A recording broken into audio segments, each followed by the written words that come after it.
to an exclusive on Pod Hub Network. Your city, your podcast. To the delight of this crowd, McClendon marches down the dugout steps with first base. McCutcheon's throw. The runner breaks to the plate. Here's the throw. Wow. He is out. The Buccos win.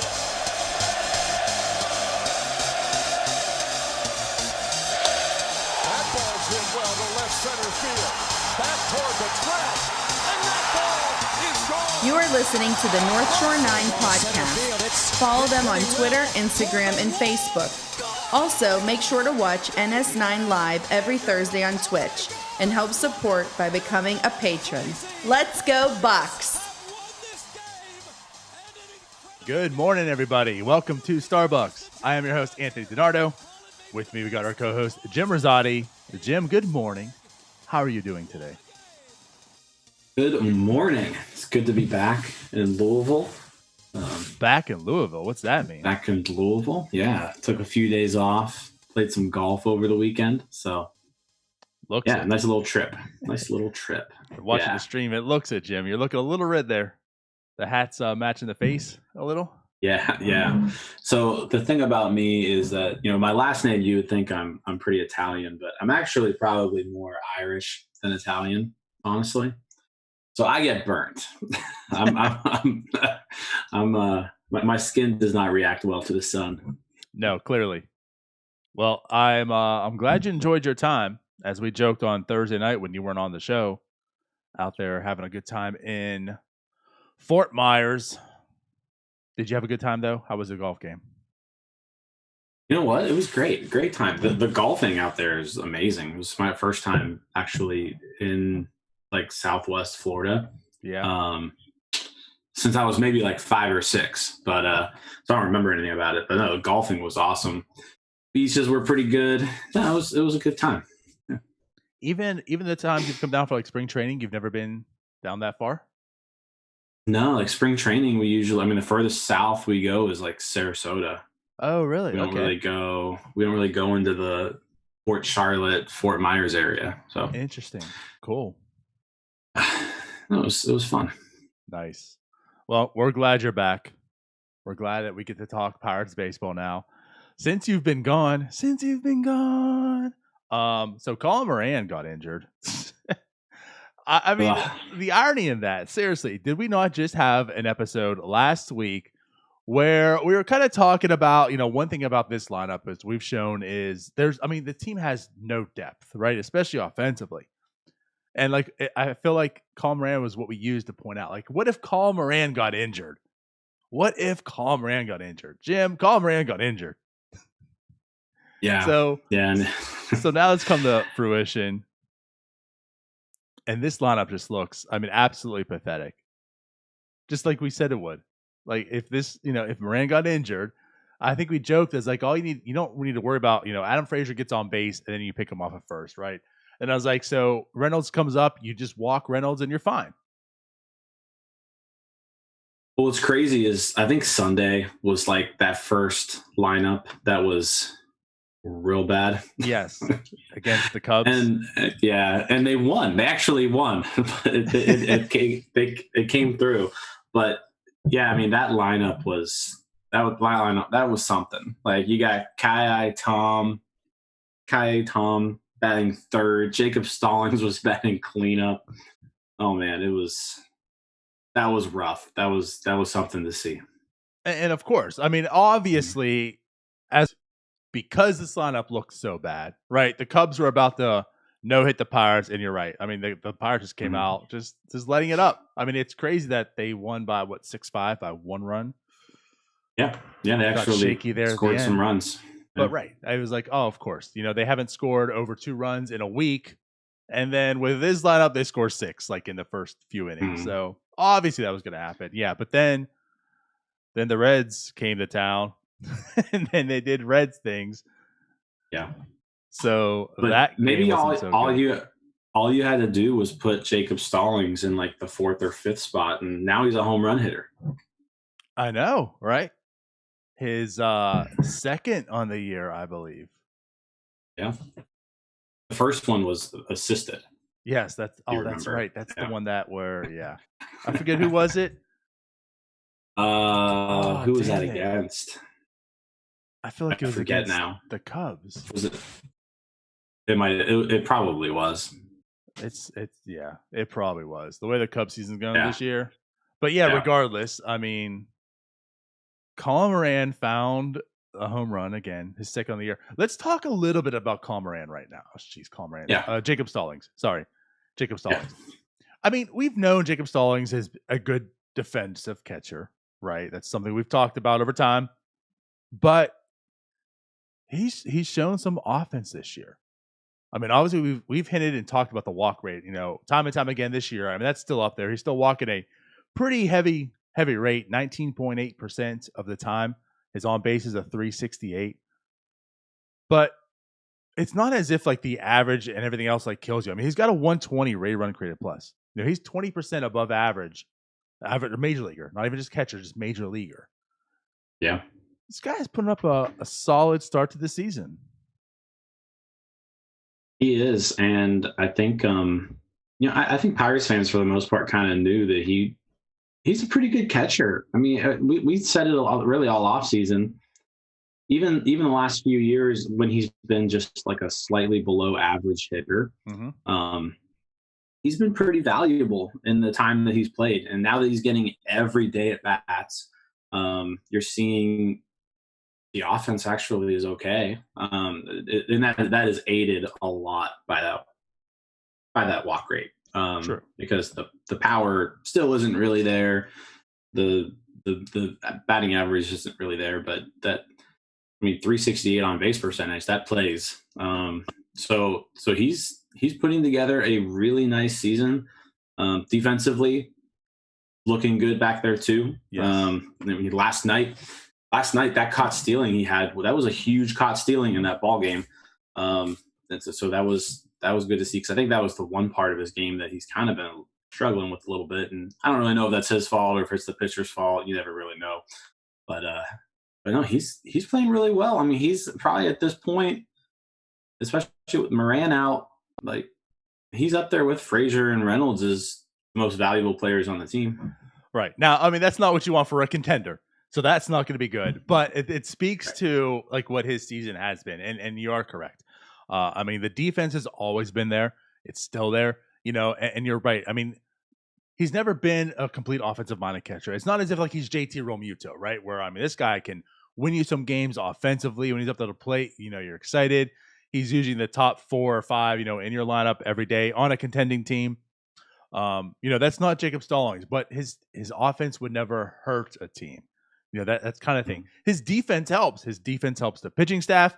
His defense helps, the entire game, but the offense won't hurt you. It's not as if he's coming up and he's a complete liability. I'm not saying and touting that he's going to be this way for this whole season, right? Like you said, that walk rate is certainly enabling and helping him out offensively. And I don't think that's going to be totally sustainable. And it could partly be too, because, right, like who's batting behind him? Like there's are you really fearing? Like if Jacob Stallings, I'll put on base because Anthony Alford was behind him, Dustin Fowler's behind him. So what does it really matter? So maybe that helps a little bit, in a more potent lineup. Maybe it isn't walking as much, but at any rate, it's like, I mean, okay, so that drops. I mean, if he's batting around league average with his defense, he's certainly a really good, valuable catcher. And that's something, I mean, again, we talk time and time again, there could be some real value in him potentially at this trade deadline or this offseason.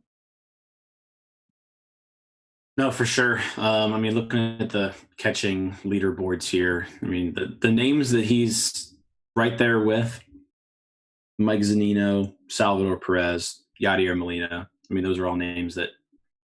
And what did Sal Perez just sign this offseason? A big old contract. Yeah. Right. And I'm not trying to come up here and say like Jacob Stallings is Sal Perez, and that's going to sustain this whole time. But I mean, Sal Perez isn't young either, and that's not even testing the free market. I mean, that's an extension with the team that you're already on. That's a rebuilding club.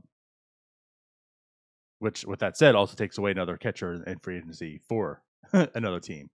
So, like Jacob Stallings has value here. Yeah, I think when it comes to Stallings, like I think he's a guy where, if a team's gonna maybe overpay you at the deadline and give you something real for him, then you pull the trigger. But I mean, I think Stallings is a guy that I wouldn't even mind holding on to him for a few more years, especially with the catching depth in this system. Like right now, there's not necessarily there's not anyone who is there to take over the job. There isn't. So I mean, he still has 3 more years of eligibility left after this year. So I mean, he's a Pirate until 2025. He can still be around when this team's good. Yeah, I know. There's certainly potential. And I'm not out here. Yeah. I'm not like with others. I guess I'm not out here like you get rid of Stallings as soon as possible because I'm with you. And we've talked, especially when we had the Ford on, we really went in depth in that. I mean, Stallings has a lot of value to this club. I mean, if there's one thing you want on a rebuilding team, especially young pitching, it's a catcher like Stallings. So he does have some clear value being on this team. I totally get that. But I'm also fearful waiting too long to trade him because he isn't all that young. And how long is the defense going to last? I don't know. I feel like catchers actually last pretty long.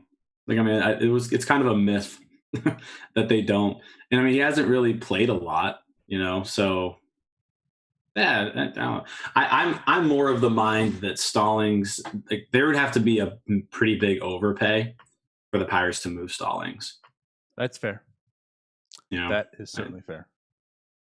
All right. So getting back on track to the offense here, as mentioned, I mean, by names, it was pretty bad. Tom, as you mentioned, Todd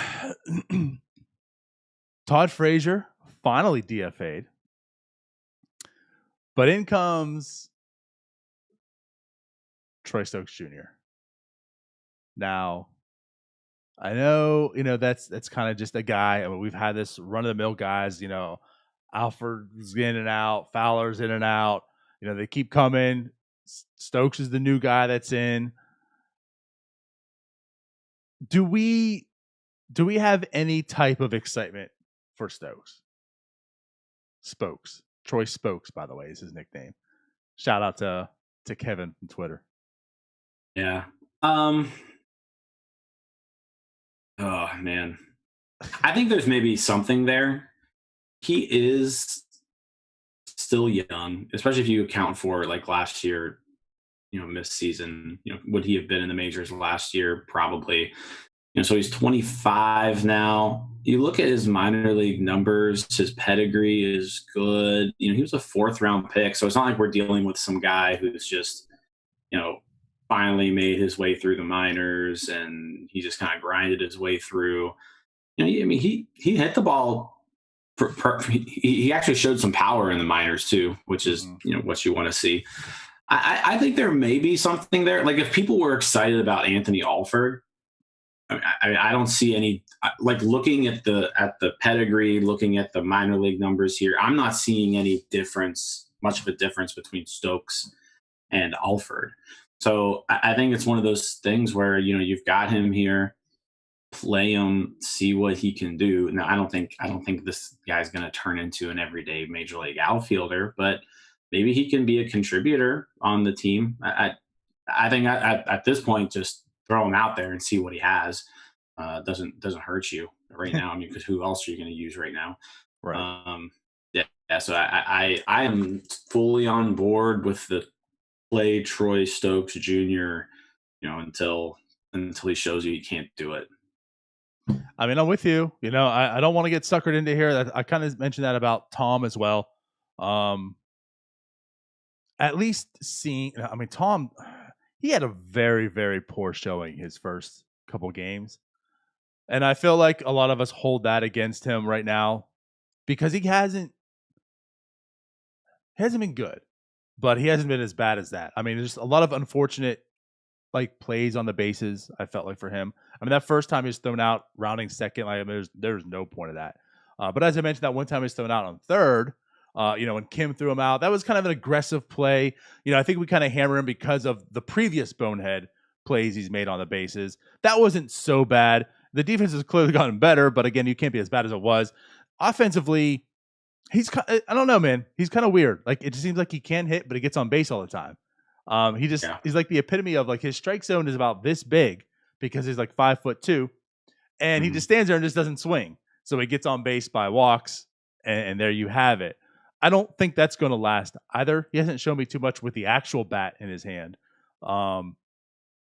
But he hit one home run. He did hit a home run, right? It's like, I mean, he's at least so far maybe a little more intriguing than what Alfred's shown and Fowler's shown. So, like, I'll give him that, and same with Stokes. But, like, I'm at the point too where it is just a carousel to me. I'm past the point of, well, let's find out how intriguing this guy is. And no, I'm just kind of like, these are just guys. Like, these are, to put it in Steelers terms, these are the nameless gray faces. Like, right? I mean, it's plug and play. They're all the same person, just a different name. And at this point in time, the names are Tom and Stokes. Now, Stokes turns out to be the hero last night. It was kind of cool. It was a fun game. But you got to prove it to me at this point. I mean, we talk a lot about, wins above replacement. Tom and Stokes are the definition of just like what a replacement player is. I mean, truly, that's what they are. They're just your random AAA players who you are now putting in the majors. That's who they are. You mentioned it. They're just guys. I don't think there's anything there on either front. But again, what else are we going to do right now other than to play them? We've already talked. This lineup just doesn't look good. On 25 Major League Baseball teams, Tom and Stokes aren't on the teams probably, but they're 2/3 of our starting outfield right now. Yes, that's a problem. Now, Polanco did return last night, pitched hit. So, I mean, I'm not saying that's so much of a positive, but at least a guy that we know of is back.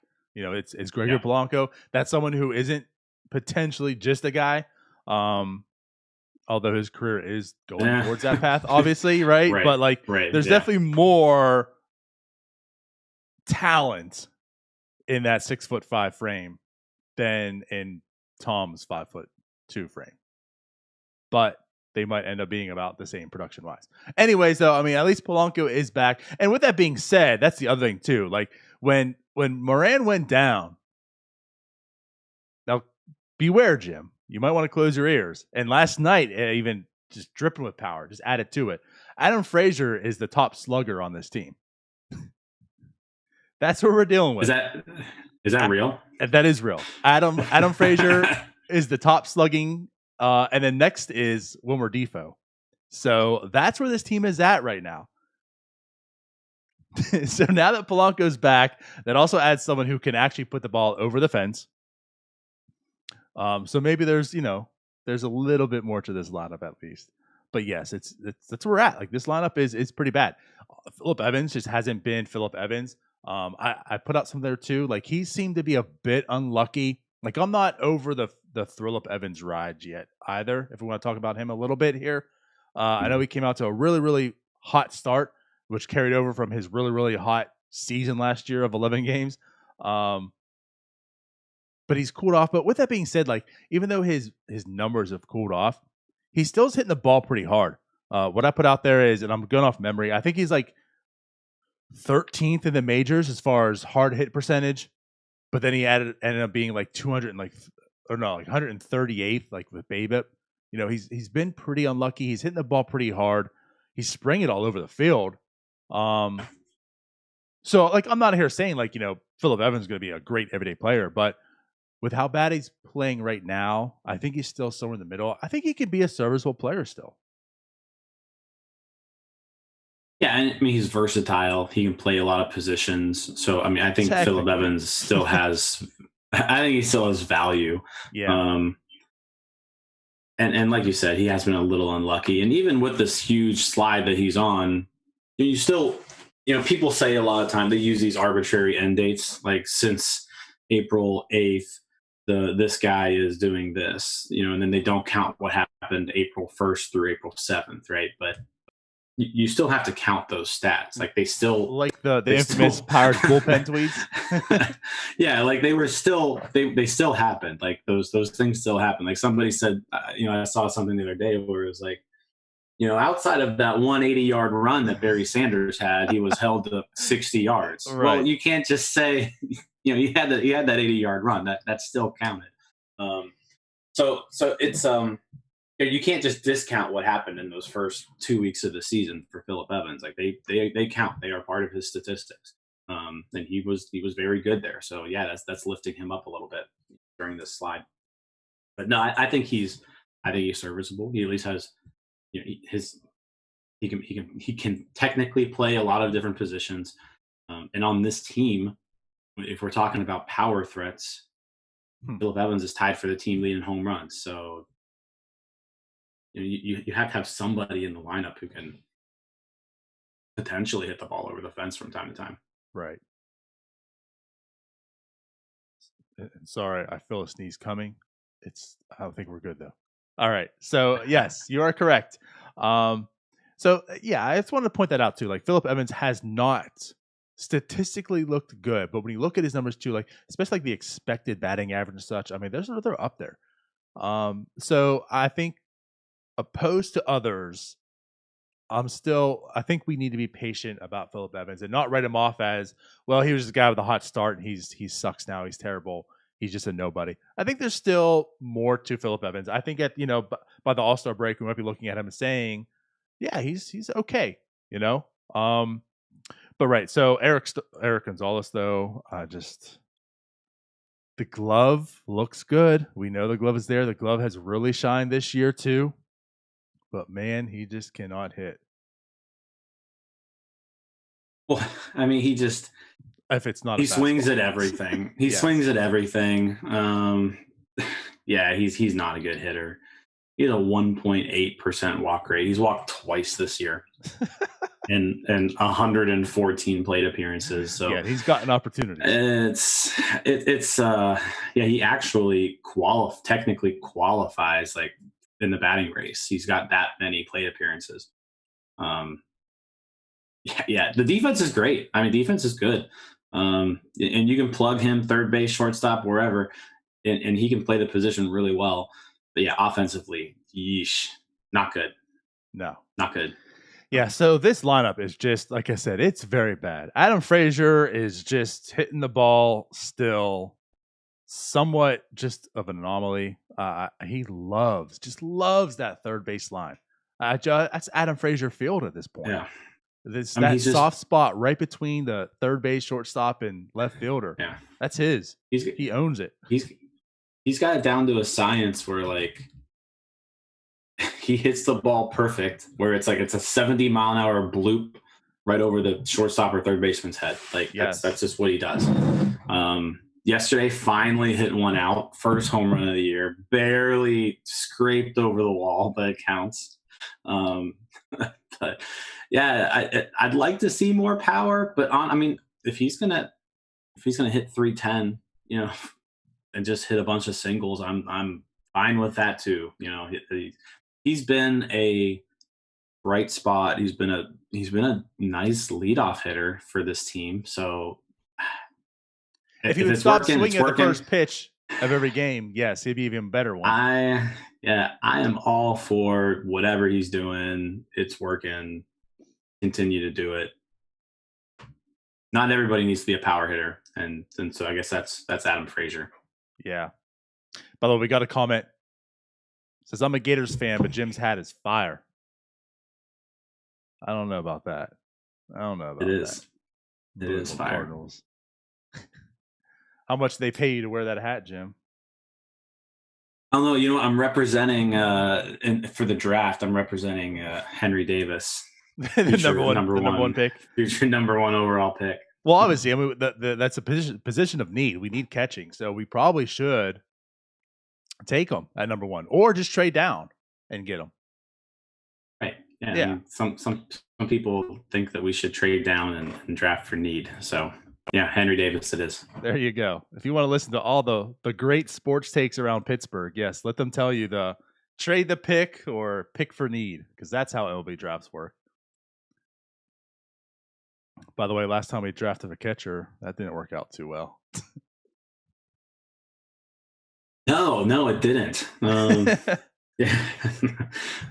And that was a reach. That was a big time reach too. That was one of the worst draft picks of that the Pirates have made in this millennium. All right, let's move on. So yes. So I guess of that. A little bit past the lineup now. We know it's bad, but we're welcoming Tom and Stokes. Let's see what you have, more or less until Swaggerty's ready. We'll get to the minor leagues here in a second as well. Before we do that, let's talk about another pretty bright spot on this team. It comes at the pitching end. Once again, JT Brubaker, fresh off his start last night as well. He's still going, man. I mean, JT Brubaker, this guy for real? I think he's legit. I mean, you take he's had one bad start this year. Everything else has been. So if you take that awesome. start away, Jim, what does he have on the season? I'm not taking it away. No, I don't want to hear. If you take that one start away, right. What is JT Brubaker? No, I'm joking. Go ahead. You take that one start away, he's like the best pitcher in the majors. But I'll make sure I crop that out of the show. I'm gonna use that out of context. But no, he's everything that, like I said, and it's been said a couple of times, like he's everything right now that like we want Mitch Keller to be. So like before going into the season, you know, we thought the Pirates were gonna hopefully have like one really good pitcher, and we were hoping it was gonna be Keller, but yeah, it's Brubaker. I mean, he hasn't given up more than 3 runs in a game yet this year, and he's only done that one time. But he's been 1 run or 2 runs every single start, other than just that one against the Cardinals. So, and even that's not bad. He gave up 3. Striking out people, limiting walks. You know, he's been everything that you hope to see in a young starting pitcher. I'm here for it. The StatCast data shows that he's been good too. I mean, it's pretty much all pink and red on his StatCast page. So, you know, the data kind of backs up what we're seeing with our eyes. Right. And that's the one out too. Yeah. Like, and it's not as if he's like just getting lucky on a lot of things. You know, all like the expected stuff matches up, like all the outlining numbers kind of matches up to what he's producing. So, you know, it doesn't seem like it's a whole lot of smoke and mirrors. It doesn't seem, as mentioned, like there's just a lot of luck behind it. And here comes the drop off. I mean, he's pretty much pitching. The numbers are supporting what he's doing out there. And you're right. I mean, as far as like Mitch Keller, this isn't the guy that has Mitch Keller stuff.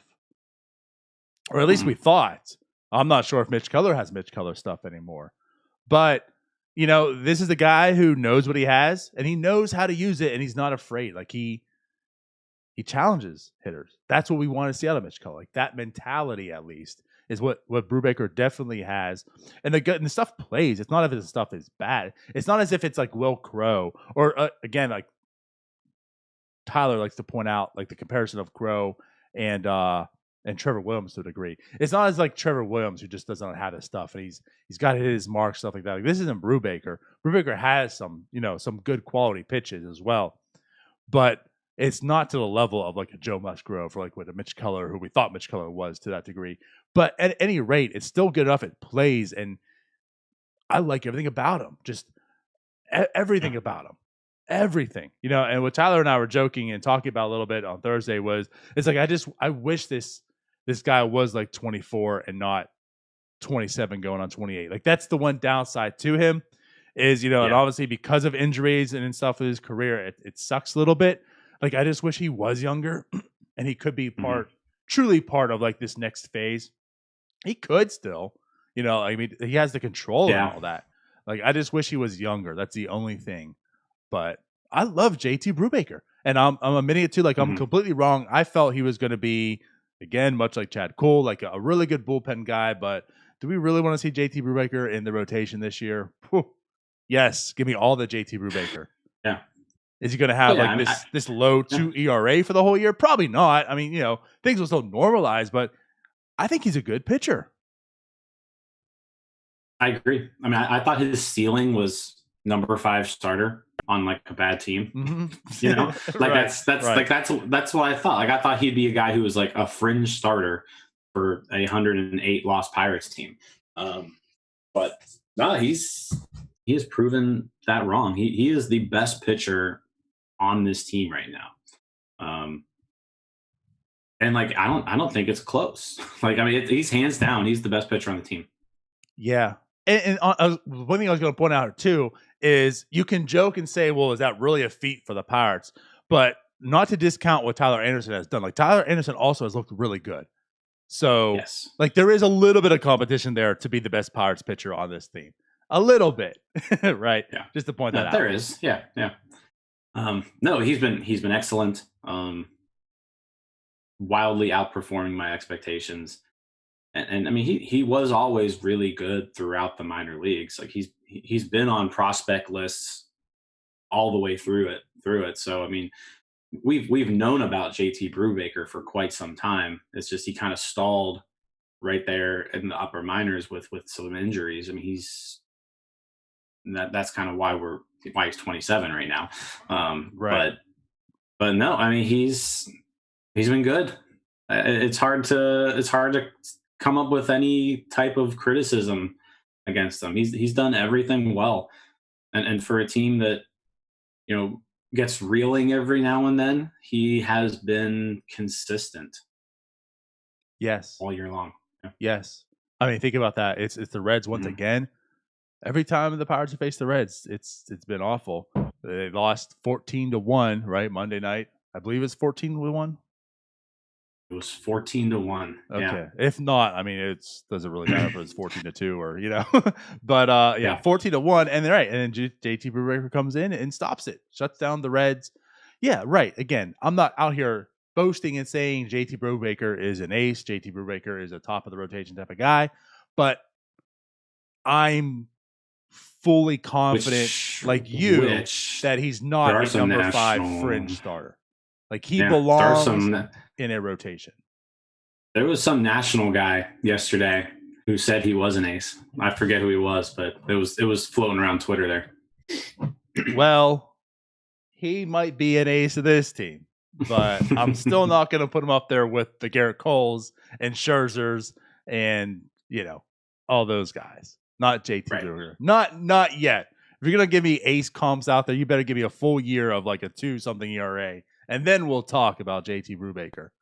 Yeah, he could be the DeGrom at that point in time, right? 27 is now starting to flourish, but I need some more proof. I'm not going to say JT. I'm not good out there and like Alfred is a 2020 guy. We're not going to do that with JT Brubaker. No, we're good there. I don't want to be that foolish, not yet. But I think what's not foolish, and I think what's safe to say is, as mentioned, that he belongs in almost any rotation in the major leagues at this point. And that does say something. Mm-hmm. Yeah. Because a month and a half ago, we wouldn't have been saying that. All right. So I guess not too much of the pitching side. The other thing is, Michael Felix was DFA'd. Did that come to a shock to you at all? Well, it's just interesting because I feel like a lot of moves that have been made over the last year or two are, to make sure that we don't have to DFA some of these relief pitchers who have service time available. So it was a little bit of a shock because you could have optioned him. Michael Felix still has an option, I thought. Or maybe he doesn't. Actually, I think he ran out this year. He was out. Yeah. He was out. I also am interested. Michael Felix is also a guy who clearly has shown that he can't really get major league hitters out on a consistent basis. he did okay this year and you know the games that he was playing, but he really hasn't had a good year in a while. So it'll be interesting to see if he gets claimed by somebody. I don't know if a team will claim him or not. I mean, the Reds have Carson Fulmer on their team, so who knows? Right. There's a lot of teams with terrible, and that's also a bullpens, team so that's looking to you compete. could see him. Yeah, you could see him land somewhere. Actually, he probably will, just based off of how terrible some teams' bullpens are. But somewhat surprising. I mean, Michael Feliz, I'd rather have him on this team than Jeff Hartley. Well, there you go. Chase Shriven, or right, whoever these people are. I think they're just like created names from out of the park. I'm with you on this too. I was surprised, not to the sense of like, oh my god, they DFA'd Michael Feliz. Like, what are they doing? Yeah. It was more like exactly what you said. Like, it was. I didn't think they would do it. I was shocked in the sense that, oh wow, they did it. Yeah. But you're right. I mean, it's not that big of a loss. There's other guys out there that can get it done. I do think he will get claimed. He's still an intriguing arm, and it's not as if he's had a bad season so far. But he's not having a time. I think also too, like what kind of surprised me was he was on the IL for this time. He finally gets taken off the IL, goes in, I believe, has 1 or 2 scoreless innings, and then gets DFA'd. So it was almost like, well, why the hell did you keep him this long? like if you were just going to DFA him, right, why even put him on the IL? Like, why do all that? So, they do all that. They bring him off to give him just 1 game and then say, all right, your time is done. So there's that. So, yeah, I guess I was a little bit surprised just in the sense that it happened. But it's not as if I'm shocked, like, oh, my God, Michael Feliz is off this team. What are they doing? Yeah, he probably wasn't going to have any trade, interest at the deadline. It is what it is. And also, you had to make some moves here. He was expendable. It is what it is. Yes, along maybe the lines Jeff Hartley of... isn't great, but I'd rather see Jeff Hartley than Michael Feliz, if that makes any sense. Yeah, I would not. I'd rather see Michael Feliz than Jeff Hartley. See, I'm at the point where, I mean, at least Hartley can be in the future. He's got control. My Feliz thoughts. Doesn't. I know your thoughts. Does he, though? He has control? Jeff Hartley has control? The team has control. Jeff Hartley might not have control, but the team does. I mean, Jeff Hartley's probably... I think Jeff Hartley's older than Michael Feliz. he might be close. No, it's and it's one of those things that kind of I've been saying a while, like with this bullpen, like they went through that good stretch, like everything was going well. Now you're starting to see some people get injured, things are happening, and the depth problem on this team is starting to show. Numbers are normalizing. Numbers are getting a little bit worse. I mean, this bullpen now, right? The people have been touting as one of the best in baseball. It's, from a pure performance standpoint, they're now below average. So, yes. And like, again, with if you have Jeff Hartley and Chase Shriven in your bullpen, those numbers aren't going to get better. Nope. Yeah, I'm not going to go. I don't think we need to go too much deeper into that right now. But what I will end this with is the people that were touting that 100 loss team is inevitable, or at least really close to happening, they don't look so foolish at this point.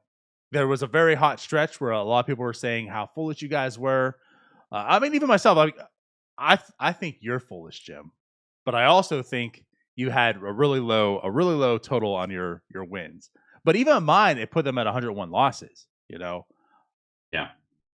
This doesn't look as if it's that out of line. Again, like there's going to be injuries, and we saw it with Moran goes down. That's one injury. This team looks really bad. Now Hayes on the 60-day IL. The injuries are happening on the pitching side a little bit here now too. This isn't a good team right now.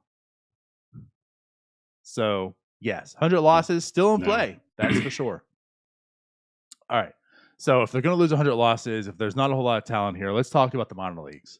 So that's exciting. Yes, That's exciting. let's kick it off, and I'll let you take the floor again. I think this is going to be your dude. Every time he has a good performance, you're going to talk about him. I'll let you have it. So start us off. What happened last night, Jim?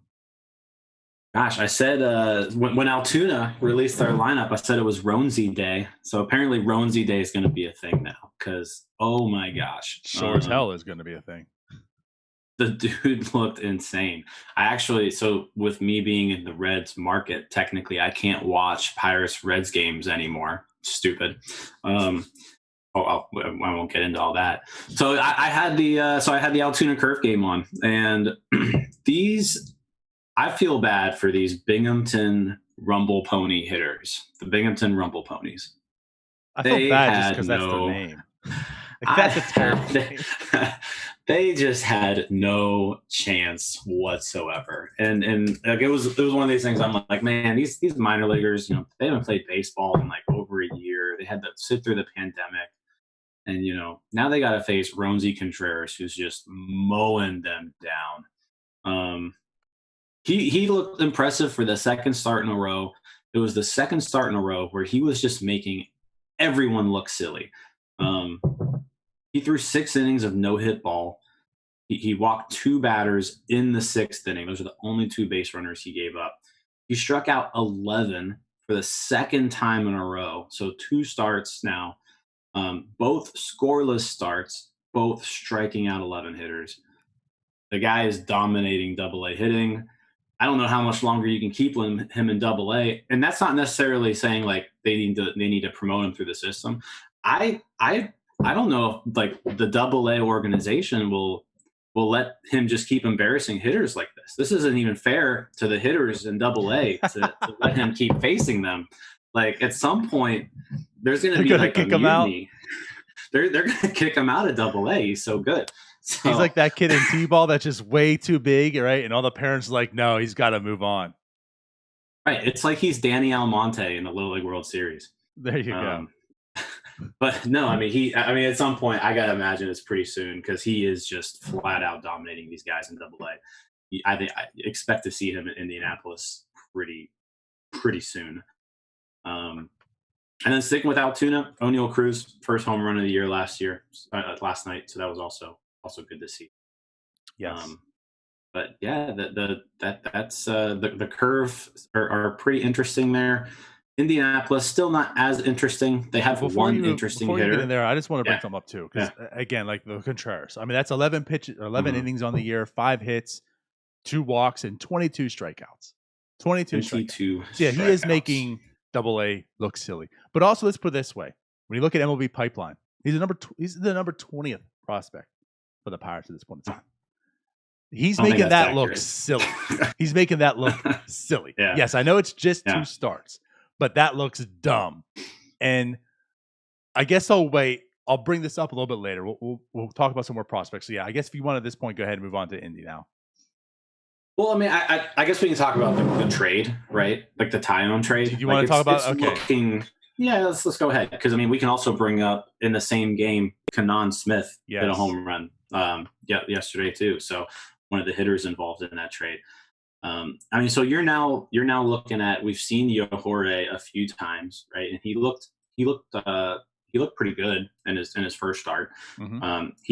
Yajure did really well in AAA. I think he went 6 scoreless or at least 6 innings, 1 run maybe in his AAA debut. So you got Yajure, who, it looks like he's kind of the jewel of the trade and like someone who should be a major league starting pitcher, right?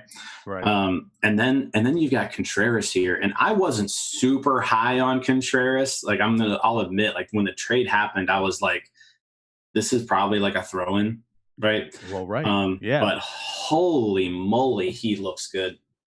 Yeah, I mean, he's striking out 19. I mean, actually, no, Fangraphs hasn't updated their thing yet. So, but he's striking out 2 batters an inning in Double-A, and like people aren't touching him. Like he's not. I said he didn't give up a hit yesterday, and it wasn't even like there was like no one was close. No one was close to a hit yesterday. Right. He was just flat out dominating people. So he looks legit, and like you mentioned, that number 20th prospect ranking. No, this guy And this is a solid farm. Good. This is a solid farm. But yeah. right, like this is a solid I'm system. I'm sensing like, that good. he's going to be climbing those very, very fast, and at a good rate. This is a top 100 prospect in baseball, as far as I'm concerned. Like people, like regular dudes don't do what he's doing right now. You know, like you don't. Just normal everyday AA pitchers don't go out there and just flat out dominate like this. He is a legit prospect, and the rankings are incredibly wrong. You dummies! I mean, they're wrong. I mean, they're flat out wrong. He is good. But again, I mean, there's a lost minor league season last night or last year. You know, like a lot of guys don't get to see all this stuff. I mean, he could have had a very nice development year last year and not be even included in that trade with Tyon or such, you know, because, oh no, we can't let this guy go. But you don't see that, you know, and when the trade happens, like you mentioned, when you look at this guy, like, he's just kind of a guy, he's a throw in, but now you get to see him actually play. That's why we're so excited and craving minor league baseball this year, because we get to see a lot of these guys that came in these returns that you haven't been able to actually see. And you are correct. I mean, I am so intrigued by him. So intrigued. Still just AA. I get it. Still a ways to go for the majors till anything happens. But he legit brings excitement. Like you mentioned, there's a day now for him. And I'm all for it. And he's not even the best prospect in that deal. Technically. Man, he maybe is now. I don't know. He's making me reconsider that a lot. But no, that deal looks great. I mean, we talked about him. We talked about Yajure. We haven't even mentioned Michael Escada. Escada. Yep. Super young dude. He's 18. He's been playing shortstop for Bradenton. He also is playing really well. So I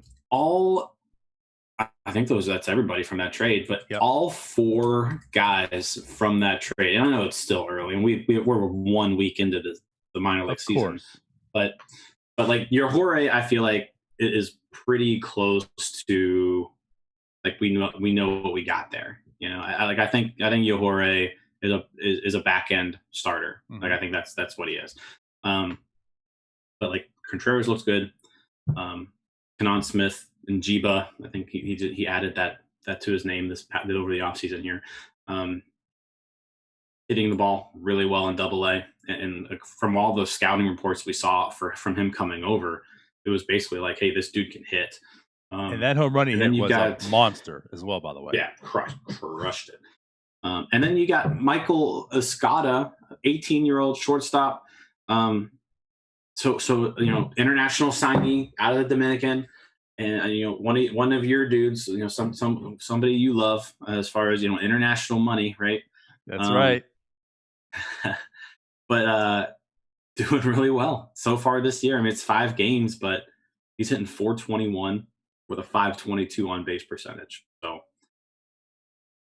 So far that trade looks unreal. And here's the thing I want to say too, because I understand, I want to put that in perspective. Like I get it, it's just a week's time, right? But even without this season, you know, Escada was, when the trade happened, we even talked to Tim Williams at the time. Like Escada was certainly an intriguing player. He's so young. That's why you can't project him. He's so young, but he certainly was intriguing at the time. You know, there was excitement for him, what he could be. We got to show it, but what he could bring, there's definitely excitement in that. We already knew about Yajure, right? And it was like with Kenan Smith, whatever his last name is. You know, again, there's definitely intrigue with some of these players. The last one really was Contreras. He was the one that was probably like the least intriguing. And, you know, as I mentioned too with Tyler on Thursday, you know, with the Tyon trade, if you can get one guy that you are like excited about, doesn't mean it has to be good, right? We don't know if anyone's going to be good, but if you have one guy that you're excited for and 3 guys that are just like, well, they might be able to make the majors, I thought that was a win. The one thing I can say about this team, because we can't definitively say that these 4 guys are good, right? And we fleeced the Tyon, like we fleeced the Yankees. But what I truly believe now, after seeing, you know, this week, every one of these prospects are absolutely intriguing and you get excited for. they all, to me, can't. There's a path there for the majors for all of them. How that path, where it leads, and how it's it's taken or whatever, that's up to to find out. There's debate, but I'm not going to say that the Pirates fleeced the Yankees. But what I will say is this trade absolutely has legs to be Absolutely. that, and honestly, like, change the direction of this club way, way more than the Musgrove deal. And I think what's really exciting too is, we talked over the offseason a lot about just how much this farm system, it's being flooded with talent, right? I mean, how many prospects have we acquired over the last year? And that's why we were so excited for this minor league season, because it's like we just got all these new guys. It's like these shiny new toys we haven't been able to play with yet. Yes. Right? And so that's what we're finally starting to see now. But you mentioned prospect rankings wise, this trade, all four of these guys are exciting. And you can legit use the word they are all exciting, and I'm excited to see how they perform. But you're looking at the teams number 16, number 15, number 13, and number 7 prospects, right? So I mean, we're not even. There's other guys out there who evaluators like more than these people. So I think that's even the more exciting part is all four of these guys are exciting. They look like they're going to be intriguing people to follow. And then there's all these other guys. Yeah, So, that's not Piguero. yeah. That's not Thomas. That's not Malone, who hasn't even pitched yet this year. Yeah, there's so many other players. This is just one trade. Yeah. One trade. Yeah. So I'm with you. This farm, it's intriguing. It is absolutely intriguing. It's everything that I think you could only hope for after those deals were made so far. And again, going back, that is just a week. This is also after the trade. More analysis was coming through. Other people were talking about it. There is a spring training to a degree for some of these guys. There's the alternate camps that so some people are seeing some things. So it's hearing other people's analysis on stuff, and now seeing part of the minor league baseball season start. I got to give it up to Charrington at this point in time. Every trade has gotten better, I feel like, since it's happened.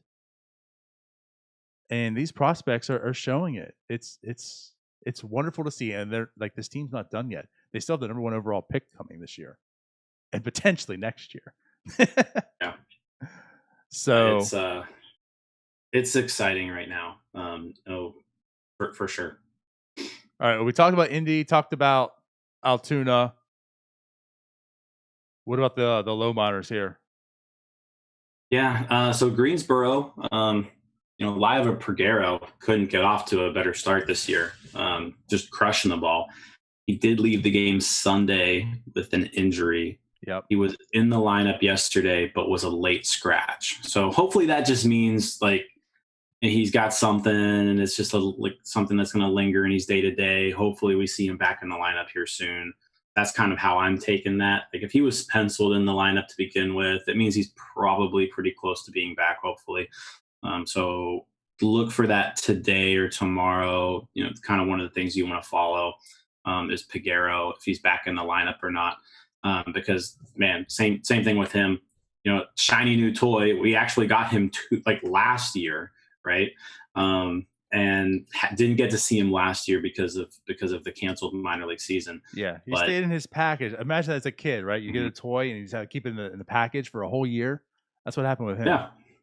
Yeah, but absolutely raking the ball. He's got 2 homers in 5 games, 2 walks to go along with that. 389 average. I mean, he's got over a 1,200 OPS through his first 5 games of high A ball. So looking pretty good.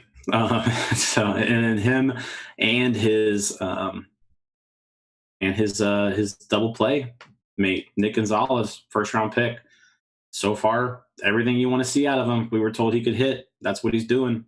348, 423, OPS over 1,000. So in 6 games. So with a home run and 3 doubles. So same thing with him. Off to a great start. again, he had video game numbers in college. It was like, okay, can that translate to a wood bat with normal elevation? And his first week in the minors, he is absolutely destroying the ball. So I was going to say, looking at that swing, that wooden bat doesn't look like it has any impact at all. The swing looks beautiful. So yeah, it's just one of those things. Everybody that you want to see do well is doing well, except for like one of those Greensboro teammates. Yeah. We heard a lot about Quinn Priester over the offseason, and he just shot up prospect rankings. And obviously, it's only 2 starts, but not great in either of those 2 starts. But so just kind of keep an eye on him. He also, at the same time, this is his first game experience, so who knows how that's going to go. But hasn't looked great. 7 strikeouts, really 5 walks, and 7 innings. Yeah. Mm-hmm. Yeah, that's hasn't looked great.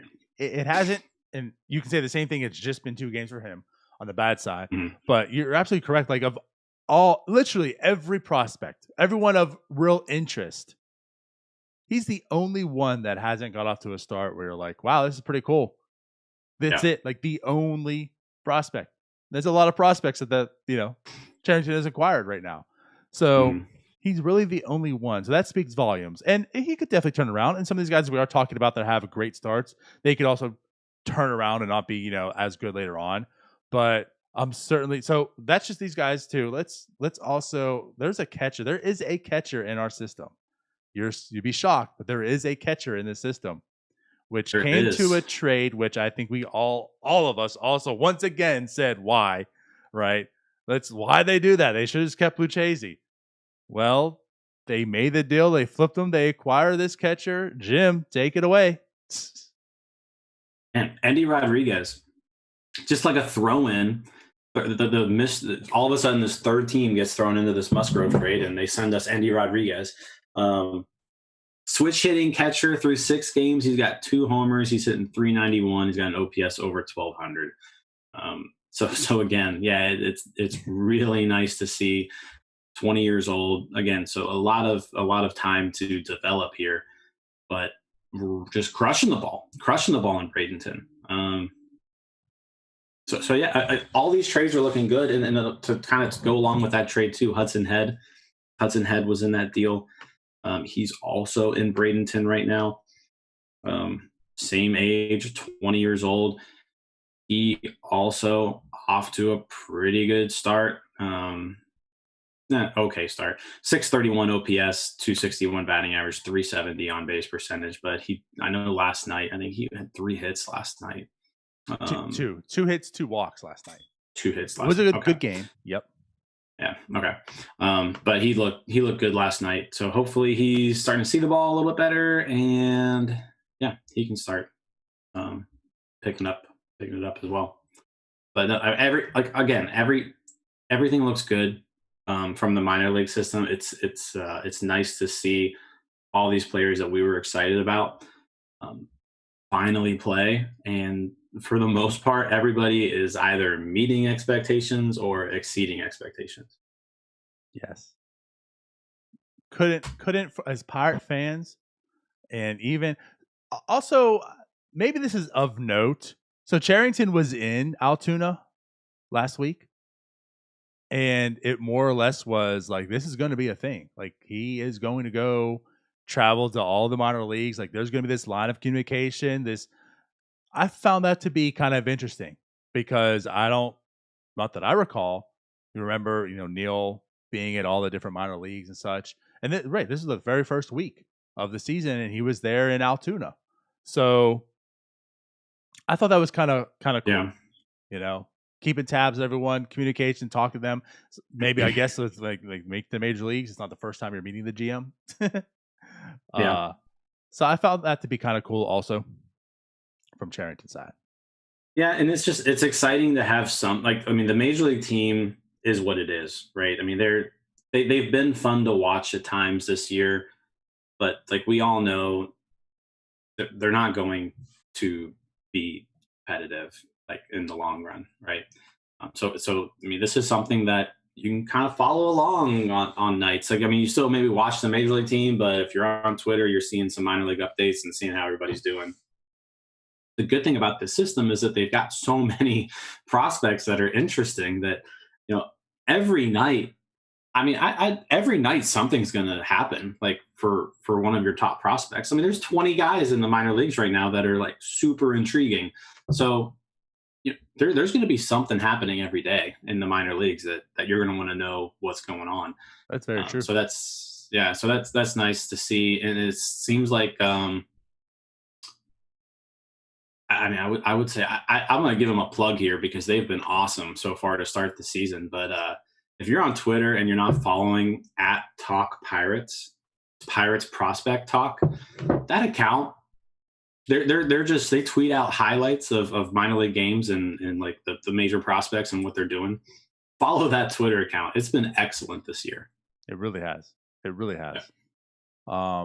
And you're right. I mean, it's the Pirates. It's the major leagues. Like there's still storylines to watch there. Please watch the Pirate game. I'm not telling you like stop watching them now because minor leagues is on, but you're absolutely correct. I mean, there's way more intriguing things happening right now in the minors. So now that minor league baseball has started, you're absolutely right. I mean, there's real reason to pay attention to the minors once again. And it's not just, well, I should because it's the future. I mean, there's real interest. Like there's real potential in some of these players. Something I joked, we kind of talked a little bit behind the scenes there, like a text message and such was, I want to know, like, there's real potential. What's the top 100 going to look like next year? How many of these Pirates are? It's still so early, but there's real potential on some of these players and prospects to climb. We just talked about Contreras. He's number 20th on just the Pirates team, right? What's the potential that like the Pirates could really have a shot having